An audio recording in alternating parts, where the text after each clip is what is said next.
16 বছর জেলে থাকার পর ভাবছিলাম বাইরের পৃথিবীটা আমার জন্য অপেক্ষা করতেছে, কিন্তু বের হয়ে দেখলাম শালা এই দুনিয়া তো সেই দুনিয়ার থেকেও নিষ্ঠুর। হয় শিকার হইতে হয়, নয় শিকার।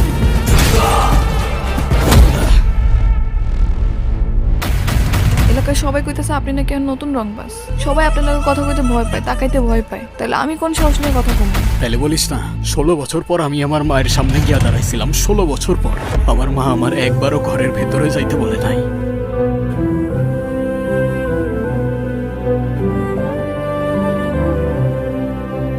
একবারও জিজ্ঞাসা করে নাই আমি খাইছি কিনা। তোর চরিত্র আমি খুব ভালো বুঝা জানি।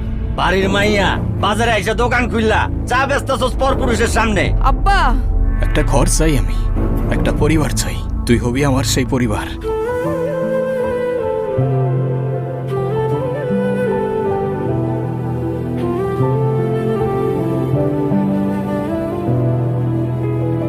ও আচ্ছা, তাইলে তুই এই বুদ্ধি নিয়ে এই বাড়িতে আইছিস? নিজের জীবন নষ্ট কইরা এখন ওর জীবনের পিছনে লাগলি? এই এলাকাটা আমাদের জন্য একটা গোল্ড মাইন। এখানে যে মাথা হয়ে আসুক না কেন, তার সাথে আমাদের ব্যবসা করতে হবে। আমরা ব্যবসায়ী মানুষ বিজয়, ব্যবসায় আমাদের কাছে ফার্স্ট প্রায়োরিটি। এই কালো কি কর তুই চিনস তোর মালিক? মালিক হইব তোর বাপের। আমার মালিক এক আল্লাহ, দ্বিতীয় কোনো মালিক এই জমিনে পয়দা হয় নাই আর হবে না।